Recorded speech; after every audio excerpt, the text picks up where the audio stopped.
प्रतिमा आणि सायली त्या प्रतिमाच्या रूम मध्ये बसलेले असतात. सायली प्रतिमाला म्हणत असते, पूर्णाजी म्हणतच होत्या, यावर्षी गणपती बाप्पाची प्रतिष्ठा तुम्ही, रविराज काका आणि तन्वी मिळून करणार आहात.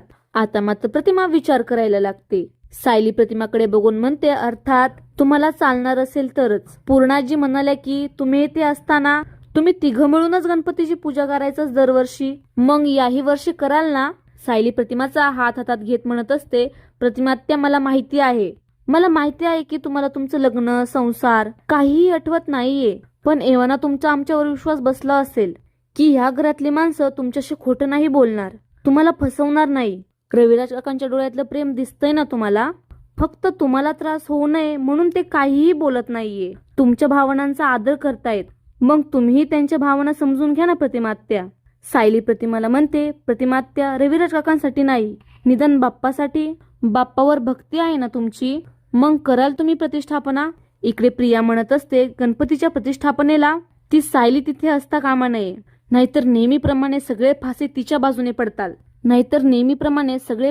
बाजूने पडतील आणि प्रतिमाला जाणवलं की सायली तिची खरी मुलगी आहे. नाही, मी सायलीला पूजेपर्यंत पोचूच देणार नाही. आता प्रियाच्या या सगळ्या बोलण्यावर महिपत म्हणतो, काय करणार आहे तू? प्रिया म्हणते, त्या सायलीला ना झोपेच्या गोळ्या खायला घालणार आहे, म्हणजे पूजेच्या वेळेस ती झोपलेलीच असेल, तिची चांगलीच नाचक्की होईल. आणि ती तिथे नसली तर प्रतिमाला ते जाणवण्याचा, आठवण्याचा काही संबंधच येणार नाही ना. आता यावर साक्षी म्हणते, मस्त ग प्रिया, मस्त प्लॅन आहे तुझा, व्हेरी नाईस. झोपेच्या गोळ्या देणार म्हणे, ती रस्त्यावरील स्वस्तातली क्राईम नॉवेल्स वाचतीये का? आता प्रिया म्हणते, तुमच्या त्या महागातल्या प्लॅनपेक्षा माझ्या स्वस्तातल्या नॉवेल परवडल्या. आता प्रियाच्या या बोलण्यावर साक्षी मात्र गप्प बसते. प्रिया म्हणते, निदान माझ्या प्लॅनचा काहीतरी उपयोग तरी होतो. आता मैपतही प्रियाला म्हणतो, बरं तुझ्या ते इयत्ता 3री मधल्या प्लॅनचं काय होतंय ते बघू आपण. आता नागराजही म्हणतो, मानलं तुला. प्रतिमा जर पूजेच्या तिथं आली नाही तर मग तर मानलं तुला, नाहीतर मला ही वैताग आलाय माहितीये. सारखं ते आपलं, प्रतिमा तुला हे आठवतं का ग, प्रतिमा तुला ते आठवतं का ग, वीट आलाय वीट. आता प्रिया त्या सगळ्यांना म्हणते, जरा बघा, शिका जरा माझ्याकडून काही, की चांगला प्लॅन कसा करतात आणि ते सक्सेसफुल कसं करून दाखवायचे ते शिका. आता प्रियाच्या या बोलण्यावर महिपत मात्र तिच्याकडे रागाने बघतो. आता मात्र महिपतकडे बघून प्रिया मात्र शांतच होते आणि तिथून गडबडीने निघून जाते. आता रात्री सगळे सुभेदार हॉलमध्ये बसलेले असतात. प्रताप कल्पनाला म्हणत असतो, कल्पना, कटाची आमटी एकदम मस्त झाली होती हा. आता यावर चैतन्यही म्हणतो, एकदम फर्स्ट क्लास. मी तर आज 3 दिवसांचं एकदमच जेवलो आहे, म्हणजे मी उद्यापासून फक्त उपवासाचं जेवायला मोकळा. आता या सगळ्यावर पूर्णाजी म्हणते, आता आपण कुठे जेवून नाही उठलो तर लगेच उद्याच्या जेवणाची चर्चा. आता पूर्णाजी अस्मिताला म्हणते, काय ग अस्मिता, कोण गणेश चतुर्थीला साबुदाण्याचे वडे खाते का? कल्पना पूर्णाजीला म्हणते, बघा ना पूर्णाई, ज्यांचे उपास नाही येत ना तेच उपासाचे पदार्थ खायला आधीच पुढे येतात आणि सगळे चैतन्यकडे बघून हसत असतात. आता अश्विन अर्जुनला म्हणतो, दादा, परवा सायली वहिनीला चेकअपसाठी डॉक्टर साठेंकडे घेऊन जायचे माहिती आहे ना? यावरही अर्जुन म्हणतो, हो माहिती आहे.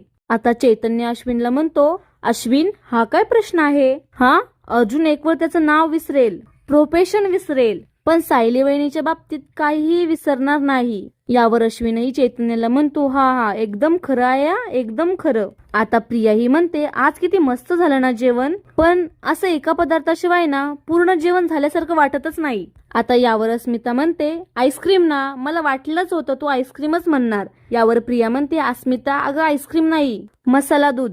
मी ना सगळ्यांसाठी मस्त मसाले दूध बनवून आणते. आता प्रिया मसाले दूध बनवते म्हटल्यावर सगळे शॉक होतात की आज ही मसाले दूध बनवणार. प्रिया म्हणत असते, मसाले दूधने काय होईल ना, सगळ्यांना शांत मस्त झोप लागेल आणि उद्याच्या पूजेसाठी सगळे एकदम फ्रेश असतील. रविराज प्रियाला म्हणतो, एक मिनिट, काय म्हणालीस तू किचन मध्ये जाणार आणि तू मसाले दूध बनवणार? तू स्वतः? चैतन्य जरा चिमटा काढ रे मला, असं रविराज म्हणत असतो. नाही, ते स्वप्नात आहे का काय मी बघतोय. आता यावर सगळे घरातले हसत असतात. प्रिया रविराजला म्हणते, काय हो बाबा, मस्करी काय करताय माझी? मी आणते हा पटकन मसाले दूध बनवून, विमल प्रियाला म्हणते मी येते. यावर प्रिया विमलला म्हणते काही गरज नाही या, मी आणते ना, मी बनवते ना. तशी प्रिया किचन मध्ये मसाले दूध बनवण्यासाठी जाते. आता इकडे सगळ्यांच्या गप्पा सुरू होतात आणि प्रिया किचन मध्ये मसाले दूध बनवण्याची तयारी करत असते. प्रियाने इकडे मसाले दूध बनवलेले असते आणि एका ग्लास मध्ये झोपेच्या गोळ्याही टाकलेल्या असतात. इकडे हॉल मधले घरातले सगळे गप्पा मारत असतात. तेवढ्या प्रिया मसाले दूध घेऊन सगळ्यांपाशी येते. तेवढ्यात विमल प्रियापाशी येते आणि प्रियाला म्हणते द्या, मी देते. तशी प्रिया म्हणते कशाला, मी बनवलंय ना, मग मी देते, तू फक्त हा ट्रे धर. असं म्हणून ती ट्रे विमलच्या हातात ठेवते. आता एक एक करून सगळ्यांना प्रिया मसाले दूध देते. अस्मिता म्हणते वा तन्वी, रविराज किल्लेकर, काय केलंय मसाले दूध तुम्ही, वा. रविराज म्हणतो माझ्या मुलीने बनवलेलं मसाले दूध माझ्यासाठी अमृतच आहे. आता तन्वी प्रतिमापाशी येते आणि प्रतिमाला म्हणते आई, मी माझ्या हाताने मसाले दूध बनवलं आहे, पिशील ना. तशी प्रतिमा प्रियाच्या हातून मसाले दुधाचा ग्लास घेते. प्रिया सायलीलाही मसाले दूध देते आणि म्हणते सायली हे तुझ्यासाठी. प्रिया सायलीला म्हणत असते पी पी, अगं थंड झालं ना तर मजा नाही येणार, पी. आता दुसऱ्या दिवशी सकाळी सगळे बाप्पाच्या स्थापनेची तयारी करत असतात. पूर्णाजी चैतन्यला म्हणते ए चैतन्य, मस्त हा, खूपच छान तयारी केलीये. कल्पना पूर्णाजीपाशी येऊन म्हणते पूर्णाई, आता पूजेची सगळी तयारी झालीये, तुमच्या वाती वळून झाली आहेत का. यावर पूर्णाजी म्हणते हो झाल्यात ग बाई. हा तुझा कणकेचा गोळा इथं बसलाय ना, त्याने जर मदत केली ना तर आणखी लवकर उरकतील. आता अर्जुनही अस्मिताला म्हणतो अस्मिता ताई, आज तरी फोन तुझा साईडला ठेव आणि गणपती येत आहेत, मदत तर कर. यावर अस्मिता म्हणते केली की मी मदत, पूर्णाजीला वातींसाठी कापूस मीच आणून दिलाय. आता यावर सगळे म्हणतात बाप रे काय कापूस. अश्विनही अस्मिताला म्हणतो अगं केवढी मदत केलीयस तू, थँक्यू, हा खरंच थँक्यू. आता पुढच्या वर्षीपर्यंत तू काहीच नाही केलं ना तरी बास होईल. असं म्हणून आता सगळे अस्मितावर हसत असतात. पूर्णाजी अर्जुनला म्हणतात अर्जुन, अरे सायली कुठे आहे रे. अर्जुन पूर्णाजीला म्हणतो आजी ती तयार होतीये, येतच असेल आता. आता अस्मिता म्हणते काही नाही ग, घरातली कामं टाळण्यासाठी मुद्दामून उशिरा येणार आहे ती. आता यावर कल्पना म्हणते अगं ती सायली आहे, कामं टाळायला काय अस्मिता नाहीये. पूर्णाजी रविराजला म्हणते रविराज, तन्वी नाही आली अजून. रविराज म्हणतो नाही ती काय इतक्यात नाहीयेत, तो ते काय नट्टापट्टा करायचा ना, त्याला काय वेळच लागणार आहे तिला.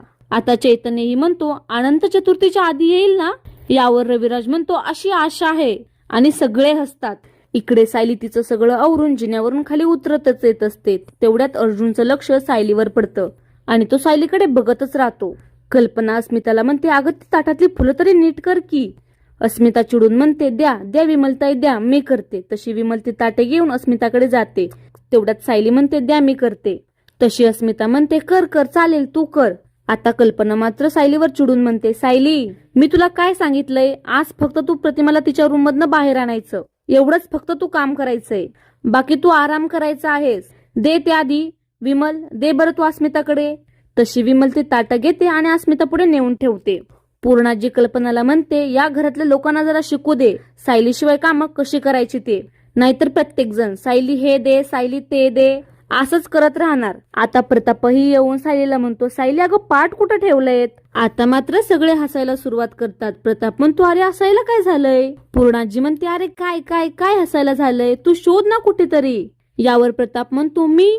पूर्णाजी म्हणते मग दुसरं कोण. प्रताप म्हणतो अगं मी कुठे शोधू. पूर्णाजी म्हणते बघ जा, असेल तिकडेच बघ. तसा प्रताप बर म्हणून पाठ शोधायला तिथून जातो. सायली पूर्णाजी आणि कल्पनाला म्हणते आजी आई सगळे बाप्पाच्या आगमनाची तयारी करत आहेत आणि मी काहीच करत नाही, हे मला अजिबात आवडत नाहीये. अहो मी आता पूर्णपणे बरी झालीये ना, तुम्ही मला असं सतत बसून राहायला सांगितलंस, मी आणखी आजारी होईल. यावर अर्जुन म्हणतो सायली अगं पण तुझी तब्येत. सायली म्हणते नाही मी कुणाचं ऐकणार नाही आता. अहो बाप्पा येणार आहे, त्याच्या आगमनासाठी सगळ्यांनी कसे हसरे चेहरे करायला हवेत, मग मी एकटी अशी बसून नाही राहणार. तेवढ्यात प्रतापला पाठ सापडतात आणि प्रताप म्हणतो पाठ सापडले. तसा रविराज म्हणतो त्यातला एक पाठ घे, आपण गणपती बाप्पा आणायला जाऊ. तेवढ्यात अस्मिता म्हणते पण तन्वी कुठे आहे, अजून कशी नाही आली ती. आता रविराज म्हणतो मला वाटलं होतं त्यापेक्षा जरा जास्तच वेळ लागतोय आज तिला तयार व्हायला. अस्मिता म्हणते मी तयार होऊन रूम मधनं निघाले होते ना तेव्हा झोपलीच होती ती. आता विमलही म्हणते मी मगाशी त्यांच्यासाठी कॉफी घेऊन रूम मध्ये गेलते ना तेव्हाही त्या झोपल्याच होत्या, मग मी तशीच निघून आले परत. आता पूर्णाजी रविराजला म्हणते रविराज तू तन्वीला सांगितलं होतंस ना की बाप्पाच्या पूजेसाठी बसायचंयस म्हणून. आता रविराजही म्हणतो हो मी सांगितलं होतं. पूर्णाजी म्हणते आज सणाचा दिवस आहे हे तरी माहिती आहे ना तिला. कमाल आहे बाई, यावर कल्पना आहे म्हणते. नाही या खरंच कमाल आहे. यावर सायलीला बरं नसतानाही सायली आलीये आणि कामाला सुद्धा लागलीये. मग तन्वी का अशी वागतीये? अर्जुन आता अस्मिताला म्हणतो, अस्मिता ताई तू एक काम कर ना, तू जा ना बघ जरा तन्वी रेडी झालीये का, तोपर्यंत आम्ही जाऊन बाप्पाला घेऊन येतो. आता पुढच्या भागात पाहूया बाप्पाच्या पूजेसाठी तन्वी, प्रतिमा आणि रविराज हे तिघे बसतात की तन्वीच्या जागेवरती सायलीच बसते. असेच नवीन ट्विस्ट पाहण्यासाठी आपल्या या चॅनलला सबस्क्राईब नक्की करा. हा भाग पूर्ण पाहिल्याबद्दल धन्यवाद.